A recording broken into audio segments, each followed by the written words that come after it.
ನಮಸ್ಕಾರ ಸ್ನೇಹಿತರೆ, ಹೇಗಿದ್ದೀರಾ ಎಲ್ಲರೂ? ಇವತ್ತು ಕೂಡ ನಾನು ಒಂದು ಕೌಟುಂಬಿಕ ಸಮಸ್ಯೆನೇ ಆಗಿರುವಂತಹ ಅತ್ತೆ ಸೊಸೆ ನಡುವೆ ಜಗಳ ಆಗ್ತಾ ಇರುತ್ತಲ್ಲ, ಅದನ್ನ ಒಂದು ಬೇರೆ ದೃಷ್ಟಿಕೋನದಿಂದ ನೋಡೋಣ ಅಂತ ಒಂದು ಸಣ್ಣ ಪ್ರಯತ್ನ ಮಾಡ್ತಾ ಇದ್ದೀನಿ. ಏನಂದ್ರೆ, ನೀವು ಗಾದೆ ಕೇಳಿರ್ಬೋದು, ಅತ್ತೆಗೊಂದು ಕಾಲ ಸೊಸೆಗೊಂದು ಕಾಲ ಅಂತ. ಇದು ಇವತ್ತಿನ ಜಗಳ ಅಲ್ಲ, ಇದು ತಲತಲಾಂತರದಿಂದ ನಡ್ಕೊಂಡ್ ಬರ್ತಾ ಇದೆ. ಸಾವಿರಾರು ವರ್ಷದಿಂದ ಸಾಲ್ವೇ ಆಗದೆ ಇರೋ ರಹಸ್ಯ ಆಗೋಗಿದೆ. ಈ ಅತ್ತೆ ಸೊಸೆ ಸಂಬಂಧನೇ ಒಂಥರ ವಿಚಿತ್ರವಾದ ಮಜಲುಗಳಿಂದ ಕೂಡಿರೋ ಅಂಥದ್ದು. ನೀವು ಆಧುನಿಕತೆಯಿಂದ ಏನು ಇವಾಗ ಮಾಡ್ರನ್ ಹುಡುಗಿಯರಿಂದ ಅತ್ತೆ ಸೊಸೆ ನಡುವೆ ಜಗಳ ಆಗ್ತಿದೆ ಅಂತ ಅನ್ಕೊಂಡ್ರೆ ಅದು ತಪ್ಪು. ಇದು ಬಹಳ ವರ್ಷಗಳಿಂದಾನೇ ನಡೀತಾ ಇದೆ.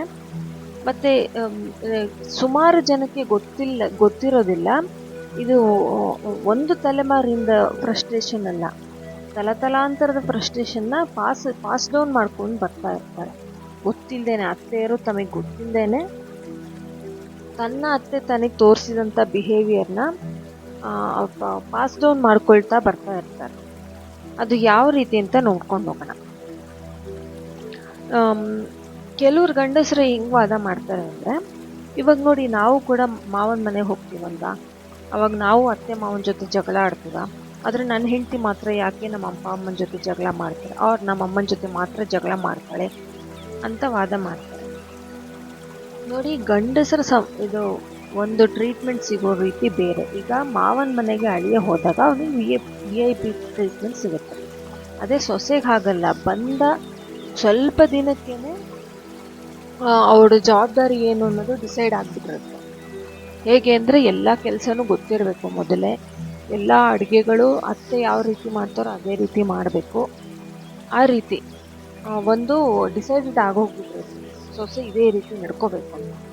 ಆದರೆ ಅಳಿಯಂಗೆ ಆ ರೀತಿ ರೆಸ್ಟ್ರಿಕ್ಷನ್ ಇರೋದಿಲ್ಲ. ಹಾಗಾಗಿ ಇದೆರಡನ್ನೂ ಕಂಪೇರ್ ಮಾಡೋಕ್ಕಾಗಲ್ಲ. ಇಲ್ಲೇ ಮಾತಾಗಿ ಒಂದು ಸೈಕಾಲಜಿಕಲಿ ಯಾವ ರೀತಿ ನೋಡ್ಬೋದು ಅಂತ ನೋಡೋಣ. ಹಿಂದಿನ ಕಾಲದಲ್ಲಿ ಹೇಗೆ ನಡೀತಾ ಇತ್ತು ಅಂತ. ಹಿಂದಿನ ಕಾಲದಲ್ಲಿ ಒಂದು ಸಣ್ಣ ವಯಸ್ಸಿಗೆ ಮದುವೆ ಆಗಿ ಹೋಗ್ಬಿಡ್ತಾ ಇತ್ತು ಹೆಣ್ಮಕ್ಳಿಗೆ. ಒಂದು 14-15, ಇದು 14-15 ಕೂಡ ತುಂಬ ಹೆಚ್ಚಿನ ವಯಸ್ಸು ಅಂತ ಹೇಳ್ಬೋದು. ಅದು ಸಣ್ಣ ವಯಸ್ಸಿನಗೇನೆ ಅವ್ರ ಗಂಡನ ಮನೆಗೆ ಬರ್ತಾ ಇದ್ರು. ಅತ್ತೆ ಜೊತೆಗೆ ಅನಿವಾರ್ಯವಾಗಿ ಹೆಂಗೆ ಇದ್ರು ಹೊಂದ್ಕೋಬೇಕಾಗ್ತಿತ್ತು. ಚಿಕ್ಕ ವಯಸ್ಸಿನಲ್ಲೇ ಮದುವೆ ಆಗಿರೋದ್ರಿಂದ ಚಿಕ್ಕ ವಯಸ್ಸಿಗೆ ಮಗುನೂ ಆಗೋಗ್ಬಿಡ್ತಿತ್ತು. ಆ ಮಗುನ ಯಾರು ನೋಡ್ಕೊಳ್ತಾ ಇದ್ರು? ಅತ್ತೆ ನೋಡ್ಕೊಳ್ತಾ ಇದ್ರು. ಮನೆ ಕೆಲಸ ಯಾರು ಮಾಡಿದ್ರು? ಸೊಸೆ ಮಾಡ್ತಾ ಇದ್ರು. ಈ ರೀತಿ ಏನೋ ಒಂದು ಅಂಡರ್ಸ್ಟ್ಯಾಂಡಿಂಗಲ್ಲಿ ಹೋಗ್ತಾ ಇತ್ತು. ಏನಂದರೆ, ಸೊಸೆ ಕೂಡ ಹೇಗೆ ಅತ್ತೆ ಮೇಲೆ ಡಿಪೆಂಡ್ ಆಗಿರ್ತಿದ್ರು, ಅತ್ತೆ ಕೂಡ ಸೊಸೆ ಮೇಲೆ ಡಿಪೆಂಡ್ ಆಗಿರ್ತಿದ್ರು. ಅವಾಗೆಲ್ಲ ಹಾಸ್ಪಿಟಲು, ಹೆಲ್ತ್ ಕೇರು ಅಂತೆಲ್ಲ ಇರಲಿಲ್ಲ. ಏನಾದರೂ ಒಂಚೂರು ಜ್ವರ ಬಂದರೆ ಸೊಸೆನೇ ನೋಡಬೇಕಾಗಿತ್ತು. ಹಾಗಾಗಿ ಅತ್ತೆಗೂ ಗೊತ್ತಿರ್ತಿತ್ತು ನಾನು ಸೊಸೆ ಮೇಲೆ ಡಿಪೆಂಡ್ ಆಗಿದ್ದೀನಿ ಅಂತ. ಸೊಸೆಗೂ ಗೊತ್ತಿರ್ತಿತ್ತು ನಾನು ಮಕ್ಕಳನ್ನ ನೋಡ್ಕೊಳ್ಳೋಕ್ಕೋಸ್ಕರನಾರು ಏನೋ ಅತ್ತೆ ಮೇಲೆ ಸ್ವಲ್ಪ ಡಿಪೆಂಡ್ ಆಗಿರಬೇಕು ಅನ್ನೋದು ಗೊತ್ತಿರ್ತಿತ್ತು. ಎಷ್ಟೇ ಜಗಳ ಇದ್ರೂ ಒಂದು ಅಂಡರ್ಸ್ಟ್ಯಾಂಡಿಂಗ್ ಮೇಲೆ ಏನೋ ಒಂದು ನಡೀತಾ ಹೋಗ್ತಾ ಇತ್ತು. ಆದರೆ ಇವಾಗ ಹಾಗಲ್ಲ. ಎಲ್ಲ ಮಾಡ್ರನ್ ಫ್ಯಾಮಿಲಿ ಅಂತ ಇಟ್ಕೊಳ್ಳಿ. ಈಗ ಅತ್ತೆಯರು ಕೂಡ ಕೆಲವರು ವರ್ಕಿಂಗ್ ಇರ್ತಾರೆ, ರಿಟೈರ್ಡ್ ಆಗಿರ್ತಾರೆ, ಅವ್ರದ್ದೇನು ಸ್ವಂತ ಇನ್ಕಮ್ ಅಂತ ಇರುತ್ತೆ. ಸೊಸೆಯರು ಕೂಡ ವರ್ಕಿಂಗ್ ಇರ್ತಾರೆ. ಎಷ್ಟೋ ಮನೇಲಿ ಸಮಸ್ಯೆ ಏನಕ್ಕೆ ಆಗ್ತಾ ಇದೆ ಅಂದರೆ, ಈಗ ಗಂಡು ಮಕ್ಕಳು ಮಾಡ್ರನ್ ಆಗಿರೋದನ್ನ ಅತ್ತೆಯರು ಅಕ್ಸೆಪ್ಟ್ ಮಾಡ್ತಾರೆ. ಅವರಿಗೆ ಹೆಣ್ಮಗಳು ಇದ್ರೆ ಹೆಣ್ಮಗಳು ಮಾಡ್ರನ್ ಆಗಿರೋದನ್ನು ಅತ್ತೆಯರು ಅಂದರೆ ಅದೇ ತಾಯಿ ಅಕ್ಸೆಪ್ಟ್ ಮಾಡ್ತಾರೆ. ಅಂದರೆ ಮಗಳು ಮಾಡ್ರನ್ ಆಗಿದ್ರೆ ಅದೇ ತಾಯಿ ಅಕ್ಸೆಪ್ಟ್ ಮಾಡ್ತಾಳೆ, ಅದೇ ತಾಯಿ ಸೊಸೆ ಮಾಡ್ರನ್ ಆಗಿರೋದನ್ನ ಸಹಿಸೋದಿಲ್ಲ. ಇದನ್ನ ನೀವು ಸ್ವಲ್ಪ ಗಮನಿಸಿ. ಈ ಒಂದು ಭೇದ ಆ ತಾಯಂದ್ರಲ್ಲೂ ಅತ್ತೆಯರಲ್ಲೂ ಇರುತ್ತೆ. ಎಲ್ಲರಲ್ಲೂ ಅಂತ ತಗೊಳ್ಳೋದು ಬೇಕಾಗಿಲ್ಲ, ಕೆಲವರಲ್ಲಿ ಇರುತ್ತೆ. ಇರುವಂಥ ಮನೆಯಲ್ಲಿ ಸಮಸ್ಯೆಗಳಾಗುತ್ತೆ. ಇನ್ನು ಮಾಡ್ರನ್ ಲೈಫ್ ಸ್ಟೈಲ್ ಮಾತ್ರ ಕಾರಣನ ಇದಕ್ಕೆ ಅಂತ ತಗೊಂಡ್ರೆ, ಹಿಂದೆಲ್ಲ ಏನು ಸೊಸೆ ಆದವಳು ಅತ್ತೆ ವಿರುದ್ಧ ಭಾಳ ಮಾತಾಡೋಕ್ಕಾಗ್ತಾ ಇರಲಿಲ್ಲ. ಈಗೇನೋ ಒಂದು ಅತ್ತೆ ಎಷ್ಟು ವರ್ಷ ಬದುಕಿರ್ತಾರೋ ಅವ್ರು ಏನು ಬೈದ್ರು ಅವರು ಸಹಿಸ್ಕೊಂಡು ಹೋಗ್ಬೇಕಾಗ್ತಿತ್ತು. ಹಾಗಾದ್ರೆ ಆ ಸಿಟ್ಟೆಲ್ಲ ಅವರು ಎಲ್ಲರೂ ತೋರ್ಪಡಿಸ್ಕೊಳ್ತಿದ್ರ, ಅದಕ್ಕೇನೋ ಒಂದು ದಾರಿ ಇರಲಿಲ್ಲ. ಈಗ ಎಲ್ಲ ಹೆಣ್ಮಕ್ಳು ಮಾಡ್ತಿದ್ದಿದ್ದು ಏನಂದ್ರೆ, ಅತ್ತೆ ಬೈದಿದ್ದೆಲ್ಲ ಸಹಿಸ್ಕೊಂಡು ಹೋಗ್ತಿದ್ರು. ಅವ್ರಿಗೆ ವಯಸ್ಸಾದ್ಮೇಲೆ ಅವರ ಸೊಸೆ ಬಂದಮೇಲೆ ಆ ಸಿಟ್ಟನ್ನೆಲ್ಲ, ಆ 25-30 ವರ್ಷದ ಸಿಟ್ಟನ್ನೆಲ್ಲ ತನ್ನ ಸೊಸೆ ಮೇಲೆ ಹಾಕ್ತಿದ್ರು. ಇದೇ ರೀತಿ ಈಗ ನಿಮಗೆ ತಮಾಷೆ ಅಂತ ಅನ್ನಿಸ್ತಿರ್ಬೋದು, ಅಥವಾ ನಾನು ಸುಳ್ಳು ಹೇಳ್ತಿದ್ದೀನಿ ಅಂತ ಅನ್ನಿಸ್ತಿರ್ಬೋದು. ಆದರೆ ನೀವು ಸೈಕಲಾಜಿಕಲಿ ಯೋಚನೆ ಮಾಡಿ, ಒಂದು ಹೆಂಗಸು ಒಂದು 18-20 ವರ್ಷಕ್ಕೆ ಒಂದು ಮನೆಗೆ ಬಂದಿದ್ದಾಳೆ. ಒಂದು 20-25 ವರ್ಷದ ತನಕ ತನ್ನ ಅತ್ತೆ ಏನಂದ್ರೂ ಸಹಿಸ್ಕೊಂಡು ಹೋಗ್ತಾನೆ ಇದ್ದಾಳೆ. ಯಾರ ಹತ್ರನೂ ಅವಳಿಗೆ ಎಕ್ಸ್ಪ್ರೆಸ್ ಮಾಡೋದಕ್ಕೆ ದಾರಿ ಇಲ್ಲ. ಏನು ಸಿಟ್ಟು, ಒಂದು ಫ್ರಸ್ಟ್ರೇಷನ್ ಎಲ್ಲ ಹಾಗೆ ತಡ್ಕೊಂಡು ಇಟ್ಕೊಂಡಿದ್ದಾಳೆ. ಒಂಥರ ಪ್ರೆಷರ್ ಕುಕ್ಕರ್ ಥರ ಆಗೋಗಿದೆ. ಅವಳಿಗೆ ಸೀದಾ ಒಂದು ವೇ ಸಿಕ್ಬಿಡುತ್ತೆ. ಏನಂದ್ರೆ ಮನೆಗೆ ಸೊಸೆ ಬಂದ್ಬಿಟ್ಟಿದ್ದಾಳೆ. ಮಗನ ಮೇಲೂ ಫ್ರಸ್ಟ್ರೇಷನ್ ತೋರ್ಸಂಗಿಲ್ಲ, ಗಂಡನ ಮೇಲೂ ತೋರ್ಸಂಗಿಲ್ಲ, ಯಾರ ಮೇಲೂ ಇಲ್ಲ. ಸೊಸೆ ಮೇಲೆ ತೋರಿಸ್ಬೋದು. ಯಾಕೆಂದ್ರೆ ಸೊಸೆ ತಿರುಗಿ ಮಾತಾಡಲ್ಲ. ಬಹಳಷ್ಟು ಮನೆಗಳ ಸಮಸ್ಯೆ ಇದೆ. ಏನಂದ್ರೆ ಸೊಸೆ ಏನ್ ಮಾಡ್ತಿದ್ದಾಳೆ ಅನ್ನೋದಕ್ಕಿಂತ ನಾನು 30 ವರ್ಷದ ಹಿಂದೆ ಹಿಂಗೆ ಮಾಡಿದ್ದೆ, ನೀನು ಹಿಂಗೆ ಮಾಡಬೇಕು ಅನ್ನೋದು ಸಮಸ್ಯೆ. ತುಂಬಾ ಜನದ ಮನೆಯಲ್ಲಿ ಅಬ್ಸರ್ವ್ ಮಾಡಿ, ನಾನು 30 ವರ್ಷದ ಹಿಂದೆ ನಾನು ಬಂದಾಗ ಹೆಂಗಿದ್ನೋ ಹಂಗೆ ನೀನು ಇರಬೇಕು ಅಂತ ಕುತ್ಕೊಂಡಿರ್ತಾರೆ. ಆವಾಗ ಈ ಒಂದು ವಯಸ್ಸಿನ ಅಂತರ ಅಂತನೂ ತಗೊಂಡ್ರೆ, ಆವಾಗ ಹಿಂದೆಲ್ಲ 16-18 ಈ ವಯಸ್ಸಿಗೆ ಮದುವೆ ಆಗ್ಬಿಟ್ಟಿರೋದು. ನೀವು ತುಂಬಾ ಏನು ಪರ್ಸನಾಲಿಟಿ ಅನ್ನೋದು ನಿಮಗೆ ಹೆಣ್ಮಕ್ಳಿಗೆ ಅಂತ ಏನು ಇರ್ತಿರ್ಲಿಲ್ಲ. ಏನ್ ಬರ್ತಾರೋ ಹೆಂಗೆ ಅಡ್ಜಸ್ಟ್ ಆಗ್ಬೇಕೋ ಆ ರೀತಿ ಅಡ್ಜಸ್ಟ್ ಆಗ್ಬಿಟ್ಟು ಹೋಗ್ಬಿಟ್ಟು, ಮತ್ತೆ ಬೇರೆ ದಾರಿನೂ ಇರ್ತಿರ್ಲಿಲ್ಲ. ಯಾಕೆಂದ್ರೆ ಗಂಡನ ಮೇಲೆ ಡಿಪೆಂಡ್ ಆಗಿರೋರು. ಆದರೆ ಇವಾಗ ಅಷ್ಟು ಬೇಗ ಮದ್ವೆ ಆಗೋದಿಲ್ಲ. ಏನಂದ್ರೆ ಒಂದು 25-26, ಅದು ಕೂಡ ಈಗ ಕಡಿಮೆ, 28, 27, 28 ಈ ವಯಸ್ಸಿನಲ್ಲಿ ಹೆಣ್ಮಕ್ಳು ಮದ್ವೆ ಆಗ್ತಾರೆ. ಅವರು ಒಂದು 21-22 ವಯಸ್ಸಿಗೆ ಒಂದು ಕೆಲ್ಸಕ್ಕೆ ಹೋಗಕ್ ಶುರು ಮಾಡಿರ್ತಾರೆ. ಅವ್ರಿಗೆ ಹೊರಗಿನ ಎಕ್ಸ್ಪೋಜರ್ ಇರುತ್ತೆ, ಒಂಥರ ಫ್ರೀಯಾಗಿ ಬೆಳೆದಿರುವಂತ ವಾತಾವರಣದಲ್ಲಿ ಇರ್ತಾರೆ. ತಂದೆ ತಾಯಿಗೂ ಒಬ್ಬಳೆ ಮಗಳು ಅಥವಾ ಅಣ್ಣ ತಮ್ಮಂದ್ರ ಜೊತೆ ಎಲ್ಲ ಬೆಳೆದಿದ್ರೆ ಫ್ರೀಯಾಗಿ ಬೆಳೆದಿರ್ತಾರೆ. ಈಗ ಒಂದು 5-6 ವರ್ಷ ಅವಳು ಒಂದು ಕಂಪ್ನಿಯಲ್ಲೋ ಹೊರಗಡೆ ಎಲ್ಲೋ ಕೆಲಸ ಮಾಡಿದಾಳೆ ಅಂದ್ರೆ ಅವಳಿಗೊಂದು ಫ್ರೀ ಮೈಂಡ್ ಸೆಟ್ ಬೆಳೆದ್ಬಿಟ್ಟಿರುತ್ತೆ. ಈಗ ಸಡನ್ ಆಗಿ ನೀವು ಅವ್ರನ್ನ ಕರ್ಕೊಂಡು ಬಂದು ನೀನು ಅತ್ತೆ ಅಂದಿದ್ದನ್ನೆಲ್ಲ ನೀನು ಅನ್ನಿಸ್ಕೊಂಡು ಮೌನವಾಗಿರ್ಬೇಕು ಅಂದ್ರೆ ಅವಳಿಗೆ ಹೇಗೆ ಸಾಧ್ಯ ಆಗತ್ತೆ? ಅದು ಪ್ರಾಕ್ಟಿಕಲಿ ಸಾಧ್ಯ ಆಗಲ್ಲ. ಅವಳು ಏನಾದ್ರೂ ಒಂದು ತಿರುಗಿ ಮಾತಾಡ್ತಾಳೆ. ಅದು ಏನಾಗುತ್ತೆ, ಈಗೋ ಹರ್ಟ್ ಆಗುತ್ತೆ. ಯಾರಿಗೆ? ನಮ್ಮ ಅತ್ತೆಯವರಿಗೆ. ಏನಂದ್ರೆ ನಾನು ನಮ್ಮ ಅತ್ತೆ ವಿರುದ್ಧ ಮಾತಾಡ್ತಿರ್ಲಿಲ್ಲ, ಇವಳು ನನ್ನ ವಿರುದ್ಧ ಮಾತಾಡ್ಬೇಕು ಅಂತ. ಸೊ ಅದು ಅಗೇನ್ ಏನು ಹಳೇ ಫ್ರಸ್ಟ್ರೇಷನ್, 30 ವರ್ಷದ ಹಿಂದಿನ ಫ್ರಸ್ಟ್ರೇಷನ್ ಏನಾಯ್ತು, ನಾನು ಮಾತಾಡಿರ್ಲಿಲ್ಲ ಇವಳು ಮಾತಾಡ್ಬಿಟ್ಲಲ್ಲ ಅಂತ. ಅದು 25 ವರ್ಷದ ಹಿಂದಿನ ಫ್ರಸ್ಟ್ರೇಷನ್ ಮತ್ತೆ ಹೊರಗೆ ಬರುತ್ತೆ. ಒಂದು ಮುಖ್ಯವಾದ ಕಾರಣ, ಇದನ್ನ ಹೆಣ್ಮಕ್ಳು ಒಪ್ತಾರೋ ಬಿಡ್ತಾರೋ ಗೊತ್ತಿಲ್ಲ, ಆದರೆ ಇದು ಒಂದು ಕಾರಣ ಅಂತೂ ಹೌದು. ಏನಂದ್ರೆ ಟಿವಿ ಸೀರಿಯಲ್ಗಳನ್ನ ನೋಡೋದು. ಏನಂದ್ರೆ ಸಂಜೆ 6 ಗಂಟೆಯಿಂದ ಶುರು ಆಗುತ್ತೆ ಇವೆಲ್ಲ ಟಿವಿ ಸೀರಿಯಲ್ ಡ್ರಾಮಾಗಳು. ಏನಂದ್ರೆ ಅತ್ತೆ ಸೊಸೆ ನಡುವೆ ದೊಡ್ಡ ಒಂದು ಜಟಾಪಟಿ ಇರುವಂತ ಒಂದು ಸೀರಿಯಲ್ಗಳು. ಅದನ್ನ ಒಂದಾದ್ಮೇಲೊಂದು ಈ ಮಿಡಲ್ ಏಜಿನ ಒಂದು ಮಧ್ಯ ವಯಸ್ಕ ಹೆಣ್ಮಕ್ಳು ಏನಿರ್ತಾರೆ ಅದಕ್ಕೆ ಅಡಿಕ್ಟ್ ಆಗಿಬಿಟ್ಟಿರ್ತಾರೆ. ಅದು ನೋಡ್ತಾ ಕುತ್ಕೊಂಡಿರೋದು, ಆ ತಲೆ ತುಂಬಾ ಸೀರಿಯಲ್ನೇ ತುಂಬಿಸ್ಕೊಂಡಿರೋದು.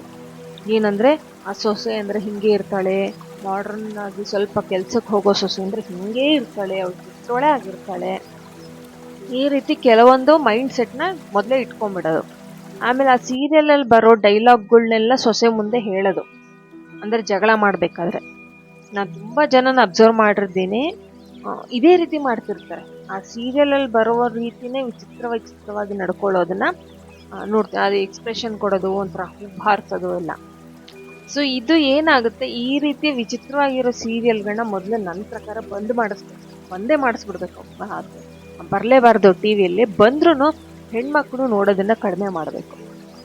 ಯಾವ್ದಾದ್ರೂ ಉಪಯೋಗ ಬರುವಂಥದ್ದು ಯಾವುದೋ ಒಂದು ನ್ಯೂಸ್ ಚಾನಲ್ಗಳು ಅಷ್ಟು ಸರಿ ಇರೋದಿಲ್ಲ ಇವಾಗ. ಬಟ್ ಉಪಯೋಗ ಬರೋದು ಏನಾದ್ರೂ ಒಂದು ನೋಡೋದು, ಒಳ್ಳೆ ಹವ್ಯಾಸಗಳನ್ನ ಬೆಳೆಸ್ಕೊಳ್ಳೋದು ತುಂಬಾ ಉತ್ತಮ ಅನ್ನೋದು ನನ್ನ ಅಭಿಪ್ರಾಯ. ಏನು, ಪುಸ್ತಕ ನೋಡೋದು, ಯೋಗಾಸನ ಮಾಡೋದು, ಮೆಡಿಟೇಷನ್ ಮಾಡೋದು. ಏನಕ್ಕೆ ಅಂದ್ರೆ ನಿಮ್ದು ಎಲ್ಲಾ ಫ್ರಸ್ಟ್ರೇಷನ್ ಅನ್ನು ಕಡಿಮೆ ಮಾಡಕ್ಕೆ ಇದೊಂದೇ ದಾರಿ ಇರೋದು. ಇವಾಗ ಏನಂದ್ರೆ ಏನು ಅತ್ತೆರ ಅರ್ಥ ಮಾಡ್ಕೋಬೇಕು ಅಂದ್ರೆ, 25 ವರ್ಷದ ಹಿಂದೆನೋ 30 ವರ್ಷದ ಹಿಂದೆನೋ ನಿಮ್ಮ ಅತ್ತೆ ಏನು ನಿಮಗೆ ಕಿರಿಕಿರಿ ಕೊಟ್ಟಿದ್ದಾರೆ, ಅನ್ಯಾಯ ಮಾಡಿದ್ದಾರೆ, ಅವ್ರು ಮಾಡಿ ಮೇಲ್ ಹೋಗ್ಬಿಟ್ಟಾರೆ. ಇವಾಗ ಏನು ಮಾಡೋಕ್ಕಾಗಲ್ಲ, ಅದನ್ನ ರಿವರ್ಸ್ ಮಾಡ್ಲಿಕ್ಕಾಗಲ್ಲ. ಮೇಲ್ ಹೋಗಿರೋ ನಿಮ್ಮ ಅತ್ತೆ ನಮ್ ಕೆಳಗ್ ಕರ್ಕೊಂಬಂದು ಅವ್ರಿಗೆ ವಾಪಸ್ ಬೈಯಕ್ಕಾಗಲ್ಲ. ಸೊ ಅದನ್ನ ಅಲ್ಲಿಗಲ್ಲಿಗೆನೆ ಕೈ ಬಿಟ್ಬಿಡಿ. ಈಗ ನಿಮ್ಮ ಅತ್ತೆ ನಿಮಗ್ ಮಾಡಿದ್ರು ಅನ್ಕೊಂಡು ನೀವು ನಿಮ್ ಸೊಸೆಗೆ ಮಾಡಕ್ ಹೋದ್ರೆ ಈಗಿನ ಕಾಲದ ಹುಡುಗಿರು ಸಹಿಸ್ಕೊಳ್ತಾರ? ಇಲ್ಲ, ಅವ್ರು ಉತ್ತರ ಕೊಟ್ಟೆ ಕೊಡ್ತಾರೆ. ನೀವು ನೀವು ಸುಮ್ಮನಿದ್ರಿ ಅನ್ನೋ ಕಾರಣಕ್ಕೆ ನಿಮ್ಮ ಸೊಸೆನೂ ಸುಮ್ಮನಿರ್ತಾರೆ ಅನ್ನೋ ಎಕ್ಸ್ಪೆಕ್ಟೇಷನ್ ಇಟ್ಕೊಂಡು ಆ ಫ್ರಸ್ಟ್ರೇಷನ್ನ ಹೊರಗೆ ಹಾಕ್ತೀರಿ. ನಿಮಗೆ ನಿಜವಾಗ್ಲೂ ಆ ಬಿಟರ್ನೆಸ್, ಆ ಕಹಿತನ ಅನ್ನೋದು ಮನಸ್ಸಲ್ಲಿದೆ, ನಂಗೆ ತುಂಬ ಅನುಭವಿಸ್ಬಿಟ್ಟೆ ನನ್ನ ಲೈಫಲ್ಲಿ ಅಂದರೆ, ನೀವು ಒಳ್ಳೊಳ್ಳೆ ಹವ್ಯಾಸಗಳನ್ನ ರೂಢಿ ಮಾಡ್ಕೊಳ್ಳಿ. ಏನಂದರೆ ಗಾರ್ಡನಿಂಗ್ ಮಾಡಿ, ಒಳ್ಳೊಳ್ಳೆ ಪುಸ್ತಕಗಳನ್ನ ಓದಿ, ಮೇನ್ ಆಗಿ ಮೆಡಿಟೇಷನ್ ಪ್ರಾಕ್ಟೀಸ್ ಮಾಡಿ, ಒಳ್ಳೆ ಸಂಗೀತ ಕಲಿಯೋದು, ಈ ರೀತಿ ನಿಮ್ಮ ಮೈಂಡ್ನ ಯಾವಾಗಲೂ ಡೈವರ್ಟ್ ಆಗಿ ಇಟ್ಕೊಳ್ಳಿ. ಸಾಧ್ಯ ಆದರೆ ನಿಮ್ಮ ಏನು ಮಗ ಸೊಸೆ ಇರ್ತಾರೆ ಅವರಿಗೆ ಹೆಲ್ಪ್ ಆಗೋ ಹಾಗೆ ನೀವು ನಡ್ಕೊಳ್ಳಿಕ್ಕೆ ಟ್ರೈ ಮಾಡಿ. ಇಲ್ಲ ಅಷ್ಟೆಲ್ಲ ಆಗಲ್ಲ, ಆರೋಗ್ಯ ಸಮಸ್ಯೆ ಇದೆ ಅಂತ ನಿಮಗೆ ಅನಿಸಿದ್ರೆ ಅದನ್ನು ಓಪನ್ಲಿ ಎಕ್ಸ್ಪ್ರೆಸ್ ಮಾಡಿ. ತುಂಬ ಜನ ಹೆಂಗಸರು, ಮಿಡಲ್ ಏಜ್ಡ್ ಹೆಂಗಸರು ಮಾಡುವಂಥ ಏನು ತಪ್ಪು ಅಂದರೆ ಅವರು ಓಪನ್ಲಿ ಏನು ಎಕ್ಸ್ಪ್ರೆಸ್ ಮಾಡಲ್ಲ. ಸೊ ಇಲ್ಲಪ್ಪ ನನಗೆ ಆಗೋದಿಲ್ಲ, ನನಗೆ ಬೇರೆ ಇನ್ನೇನು ಹೆಲ್ಪ್ ಮಾಡ್ಲಿಕ್ಕೆ ಆಗೋದಿಲ್ಲ, ನಾನು ಇಷ್ಟು ವರ್ಷ ಮಾಡಿದ್ದೀನಿ, ನನಗೊಂಥರ ಸುಸ್ತಾಗ್ಬಿಟ್ಟಿದೆ, ನನಗೇನು ಆಯಾಸ ಆಗಿದೆ, ಅಂದರೆ ಮೈಕೈ ಎಲ್ಲ ಮೆತ್ತಗಾಗಿದೆ, ನಾನು ಆರಾಮಾಗಿರ್ಲಿಕ್ಕೆ ಇಷ್ಟಪಡ್ತೀನಿ ಅನ್ನೋದನ್ನು ನಾರ್ಮಲಿ ಶಾಂತವಾಗೇ ನಿಮ್ಮ ಮಗನಿಗಾಗಲಿ ನಿಮ್ಮ ಸೊಸೆಗಾಗಲಿ ಓಪನ್ಲಿ ಅದನ್ನು ಎಕ್ಸ್ಪ್ರೆಸ್ ಮಾಡಿ. ಮತ್ತು ನಿಮ್ಮನ್ನು ನೀವು ತುಂಬ ಬ್ಯುಸಿಯಾಗಿಟ್ಕೊಳ್ಳಿ. ಹೇಗೆ ಅಂದರೆ ಅದೇ ಆವಾಗಲೇ ಹೇಳಿದ್ನಲ್ಲ, ಒಳ್ಳೆ ಹವ್ಯಾಸಗಳನ್ನ ರೂಢಿ ಮಾಡ್ಕೊಳ್ಳಿ. ಸುಮಾರು ಜನ ಅತ್ತೆಯರಿಗೆ ಒಂದು ಹವ್ಯಾಸ ಇರುತ್ತೆ, ಏನು ಅಂದರೆ ಅಕ್ಕಪಕ್ಕದವ್ರನ್ನೆಲ್ಲ ಗುಂಪು ಕಟ್ಕೊಂಡ್ಬಿಟ್ಟು ನನ್ನ ಸೊಸೆ ಬಗ್ಗೆ ಎಲ್ಲ ಒಂದು ರೀತಿ ಚಾಡಿ ಹೇಳೋ, ಅದು ಸೊಸೆ ಕೇಳಿಸೋ ರೀತಿನೇ ಕಿರಿಕಿರಿ ಆಗಲಿ ಅಂತ ಆಡ್ಕೊಳ್ತಾ ಕೂತ್ಕೊಳ್ಳೋದು. ಅದರಿಂದ ನಿಮ್ಮಿಬ್ಬರ ನಡುವೆ ಇನ್ನೂ ಅಂತರ ಕಂದಕ ಜಾಸ್ತಿ ಆಗುತ್ತೆ ಹೊರತು ಯಾರೂ ಚೇಂಜ್ ಆಗಲಿಕ್ಕೆ ಸಾಧ್ಯ ಇಲ್ಲ. ಅದರ ಬದಲು ನಿಮ್ಮದು ಎಕ್ಸ್ಪೆಕ್ಟೇಷನ್ ಏನಿದೆ ಅನ್ನೋದನ್ನು ಶಾಂತವಾದ ರೀತಿಯಲ್ಲಿ ನೀಟಾಗಿ ಕಮ್ಯುನಿಕೇಟ್ ಮಾಡಿ ನಿಮ್ಮ ಸೊಸೆಗೆ ಮತ್ತು ನಿಮ್ಮ ಮಗನಿಗೆ ತಿಳಿಸಿ ಹೇಳಲಿಕ್ಕೆ ಪ್ರಯತ್ನ ಪಡಿ. ಒಪ್ಪಲಿಲ್ಲ ಅಂದರೆ ನೀವು ಏನೂ ಮಾಡಲಿಕ್ಕಾಗಲ್ಲ, ಜಗಳ ಮಾಡಿ ಕೂಗಾಡ್ಕೊಂಡು ಸಂಬಂಧ ಹಾಳು ಮಾಡ್ಕೊಳ್ಳಿಕ್ಕಾಗಲ್ಲ. ನಿಮ್ಮ ಕೈಲಿ ಏನಾಗುತ್ತೆ, ನಿಮ್ಮ ಆರೋಗ್ಯ ಚೆನ್ನಾಗಿ ನೋಡ್ಕೊಳ್ಳಿ, ಮತ್ತು ನಿಮ್ಮ ಮೊಮ್ಮಕ್ಕಳು ಏನಿರ್ತಾರೆ ಅವರ ಆರೋಗ್ಯನ ಚೆನ್ನಾಗಿ ನೋಡ್ಕೊಳ್ಳಿಕ್ಕೆ ಪ್ರಯತ್ನ ಪಡಿ ಅಷ್ಟೇ. ಇನ್ನೊಂದು ಸೊಸೆಯರು ಏನು ಅರ್ಥ ಮಾಡ್ಕೋಬೇಕು ಅಂದರೆ, ಅಕಸ್ಮಾತ್ ನಿಮ್ಮ ಅತ್ತೆ ತುಂಬ ಟಾಕ್ಸಿಕ್ ಅಂದರೆ ಕೆಲವ್ರು ತೀರ ಸೊಸೆಗೆ ತೊಂದರೆ ಕೊಡಲೇಬೇಕು ಅಂತ ಒಂದು ಇದು ಮಾಡ್ಕೊಂಡ್ಬಿಟ್ಟಿರ್ತಾರೆ. ಆ ರೀತಿ ಅಲ್ಲದೆ ಸಣ್ಣ ಪುಟ್ಟ ವಿಚಾರ ಅಷ್ಟೇ ಅವ್ರು ಹೇಳ್ತಾ ಇದ್ದಾರೆ ಅಂದರೆ ಅದನ್ನು ನಿಧಾನಕ್ಕೆ ಅರ್ಥ ಮಾಡ್ಕೊಳ್ಳೋ ಪ್ರಯತ್ನ ಪಡಿ. ಇನ್ನೊಂದು, ನೀವು ವರ್ಕಿಂಗ್ ಆಗಿದ್ದರೆ ನಿಮ್ಮ ಗಂಡನ ಹೆಲ್ಪನ್ನು ಸ್ವಲ್ಪ ತಗೊಳ್ಳಿ. ಈಗ ಗಂಡಸರಿಗೂ ಕೂಡ ಒಂದು ಕಿವಿ ಮಾತಾಡಿದ್ರೆ, ನಿಮ್ಮ ಹೆಂಡತಿ ಕೂಡ ವರ್ಕಿಂಗ್ ಆಗಿದ್ದರೆ ನೀವು ಅವ್ರಿಗೆ ಸ್ವಲ್ಪ ಹೆಲ್ಪ್ ಮಾಡಲಿಕ್ಕೆ ಪ್ರಯತ್ನ ಪಡಿ. ಹೌಸ್ ವೈಫ್ ಆಗಿದ್ದರೆ ಅದು ಬೇರೆ ಪ್ರಶ್ನೆ. ವರ್ಕಿಂಗ್ ಆಗಿದ್ದರೆ ಅವರು ಕೆಲಸದ ಫ್ರಸ್ಟ್ರೇಷನು, ಮನೆ ಕೆಲಸದ ಫ್ರಸ್ಟ್ರೇಷನ್ ಎಲ್ಲ ಸೇರಿ ಜಗಳ ಆಗೋ ಸಾಧ್ಯತೆ ಇರುತ್ತೆ. ಹಾಗಾಗಿ ನೀವು ಕೂಡ ಯಾವುದಾದ್ರೂ ಒಂದು ಸಣ್ಣ ಪುಟ್ಟ ಕೆಲಸ ಮಾಡಿ ನಿಮ್ಮ ಅಮ್ಮನ ಮತ್ತು ನಿಮ್ಮ ಹೆಂಡತಿಯ ಫ್ರಸ್ಟ್ರೇಷನ್ನ ಕಡಿಮೆ ಮಾಡಲಿಕ್ಕೆ ಪ್ರಯತ್ನ ಪಡಿ.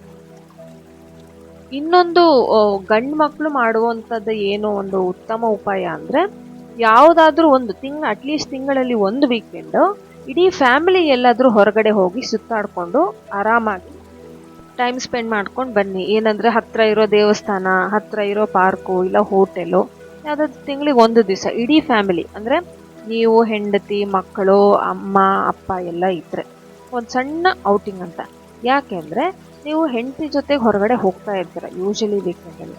ಈ ತಂದೆ ತಾಯಿಗೆ ಏನಾಗುತ್ತೆ, ಒಬ್ಬಂಟಿಯಾಗಿ ಹೊರಗಡೆ ಹೋಗೋಕ್ಕಾಗಲ್ಲ, ಯಾಕಂದರೆ ವಯಸ್ಸಾಗ್ಬಿಟ್ಟಿರುತ್ತೆ.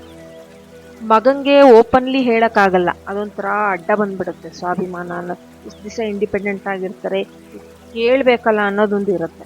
ಅದ್ರ ಬದಲು ನೀವೇ ಒಂದು ತಿಂಗಳಿಗೆ ಒಂದ್ಸತಿ ನೀವು ಪ್ಲ್ಯಾನ್ ಮಾಡಿ, ಈ ರೀತಿ ಎಲ್ಲರೂ ಹೊರಗೆ ಹೋಗಿ ಬರೋಣ, ಖುಷಿಯಾಗಿ ಒಂದ್ಸತಿ ಸ್ಪೆಂಡ್ ಮಾಡ್ದಂಗೆ ಟೈಮು. ಅವಾಗ ಏನಾಗುತ್ತೆ, ಅವ್ರಿಗೆ ಫ್ರಸ್ಟ್ರೇಷನ್ ಕಡಿಮೆ ಆಗುತ್ತೆ. ಎರಡೂ ಕಡೆ ಘರ್ಷಣೆ ಆಗದೆ ಇರೋ ರೀತಿಯಲ್ಲಿ ನಿಧಾನಕ್ಕೆ ಬ್ಯಾಲೆನ್ಸ್ ಮಾಡ್ಕೊಂಡು ಹೋಗಿ. ಇನ್ನೊಂದು ತಪ್ಪು ಯಾವುದು ಮಾಡಲೇಬಾರ್ದು ಅನ್ನೋದು ನನ್ನ ಅಭಿಪ್ರಾಯ ಏನಂದರೆ, ಯಾರ್ದಾರು ಒಬ್ಬರು ಸೈಡ್ನ ತೊಗೊಂಡ್ಬಿಡ್ತಾರೆ. ಕೆಲವು ಮನೇಲಿ ಗಂಡಸ್ರು ಏನು ಮಾಡ್ತಾರೆ, ನಮ್ಮ ಅಮ್ಮನೇ ಸರಿ, ನಿಂದೆ ತಪ್ಪು, ಏನೇ ಮಾಡಿರು ನಿಂದೆ ತಪ್ಪು ಅಂತ ಹೆಂಡತಿ ಪರ ವಹಿಸ್ಕೊಳೋದು. ಇಲ್ಲ, ತನ್ನ ಹೆಂಡ್ತಿನೇ ಸರಿ, ನಿಂದೆ ತಪ್ಪು ಅಂತ ಹೆಂಡತಿ ಪರ ವಹಿಸ್ಕೊಂಡು ಅಮ್ಮನ ಮೇಲೆ ಗೂಬೆ ಕೂರಿಸ್ಬಿಡೋದು. ಅದೇನಾಗುತ್ತೆ, ಒಂದೇ ಕಡೆಗೆ ಫ್ರಸ್ಟ್ರೇಷನ್ ಜಾಸ್ತಿ ಆಗ್ತಾ ಹೋಗುತ್ತೆ. ಇಲ್ಲಿ ತಪ್ಪಿ ಯಾರ್ದು ಸರಿ ಯಾರ್ದು ಅಂತ ಗೂಬೆ ಕೂರಿಸೋ ಬದಲು ಆ ಘರ್ಷಣೆಯನ್ನು ಪೂರ್ತಿಯಾಗಿ ಕಡಿಮೆ ಮಾಡಲಿಕ್ಕೆ ಏನು ಮಾಡಬೇಕು ಅದನ್ನು ನೋಡಿ. ಇಬ್ಬರನ್ನು ಕೂರಿಸಿ ಮಾತಾಡಿ, ಇಲ್ಲ ಸಪ್ರೇಟಾಗಿ ಮಾತಾಡಿ ಅರ್ಥ ಮಾಡಿಸಿ, ಇಲ್ಲ ಇಬ್ಬರನ್ನು ಒಟ್ಟಿಗೆ ಕೂರಿಸಿ ನೀವಿಬ್ಬರು ಸಂತೋಷವಾಗಿದ್ದರೆ ಮಾತ್ರ ಮನೆಯಲ್ಲಿ ನೆಮ್ಮದಿ ಇರುತ್ತೆ ಅನ್ನೋದನ್ನು ನಿಧಾನವಾಗಿ ಅರ್ಥ ಮಾಡಿಸಿ. ಆಮೇಲೆ ಇಬ್ಬರು ಬ್ಯುಸಿ ಇರೋ ಹಾಗೆ ನೀವೇ ನೋಡ್ಕೊಳ್ಳಿ. ಕೆಲವ್ರ ಮನೇಲಿ ಸೊಸೆ ಕೆಲಸಕ್ಕೆ ಹೋಗಬಾರ್ದು ಅನ್ನೋದೊಂದು ರೆಸ್ಟ್ರಿಕ್ಷನ್ ಇರುತ್ತೆ. ಆ ರೀತಿ ಇದ್ರೆ ಅವ್ರಿಗೂ ಮನೇಲೇ ಇದು ಫ್ರಸ್ಟ್ರೇಷನ್ ಆಗುತ್ತೆ. ಸಣ್ಣ ಪುಟ್ಟ ಕೆಲಸ ಅವರು ಮಾಡಲಿ, ಏನೋ ಹೊರಗಡೆ ಹೋಗಿ ಕೆಲಸ ಮಾಡಬೇಕು ಅಂದರೆ ಅವರು ಮಾಡಲಿ. ನಿಮ್ಮ ತಾಯಿಯೂ ಕೂಡ ಮೊದಲಿಂದನೂ ಒಂದು ಒಳ್ಳೆ ಹವ್ಯಾಸ, ನಿಮಗೆ ಇನ್ನೂ ಮದುವೆ ಆಗಿಲ್ಲ ಅಂದರೆ ನೀವು ಮೊದಲಿಂದನೂ ಯಾವುದಾದ್ರೂ ಸಣ್ಣ ಪುಟ್ಟ ಒಳ್ಳೆ ಹವ್ಯಾಸಗಳನ್ನ ಇವಾಗಲೇ ಹಚ್ಚಿ, ಅವ್ರು ಬಿಸಿ ಇರೋ ಹಾಗೆ. ಈಗ ಆಗಿಲ್ಲ ಅಂದರೆ ಅಟ್ಲೀಸ್ಟ್ ಮದುವೆ ಆದಮೇಲಾದರೂ ಅವ್ರಿಗೆ ಯಾವುದು ತುಂಬ ಇಷ್ಟ ಅಂತ ಹವ್ಯಾಸಗಳನ್ನು, ನಿಟ್ಟಿಂಗ್ ಆಗಿರ್ಬೋದು, ಕಸೂತಿ ಆಗಿರ್ಬೋದು, ಅಂದರೆ ಅವ್ರು ಬ್ಯುಸಿ ಇರಬೇಕು. ಅಲ್ಲಿ ಏನಂದರೆ ಕೊಟ ಮಾಡೋವಷ್ಟು ಅವ್ರಿಗೆ ಟೈಮ್ ಇರಬಾರ್ದು. ಆ ರೀತಿ ಹವ್ಯಾಸಗಳನ್ನ ನೀವೇ ಹಚ್ಚಿಕೊಡಿ. ಸೊ ಇದಿಷ್ಟು ನನ್ನ ಒಪಿನಿಯನ್. ಇದು ನಾನು ತುಂಬ ನಾರ್ಮಲ್ ಆಗಿರುವಂಥ ಒಂದು ಜಗಳ, ಏನೋ ಒಂದು ಸಣ್ಣ ಪುಟ್ಟ ಕದನಗಳಿದ್ರೆ ಒಂದು ಪರಿಹಾರ. ಸಣ್ಣ ಪುಟ್ಟ ಕದನಗಳಾದರೆ ಈ ಥರ ಸೊಲ್ಯೂಷನ್ ಮಾಡ್ಬೋದು. ಕೆಲವ್ರ ಮನೆ ತುಂಬ ಸಿವಿಯರ್ ಆಗಿಬಿಟ್ಟಿರುತ್ತೆ, ತುಂಬ ಕಿರಿಕಿರಿ ತುಂಬ ಕೆಟ್ಟ ಲೆವೆಲಿಗೆ ಹೋಗ್ಬಿಟ್ಟಿರುತ್ತೆ.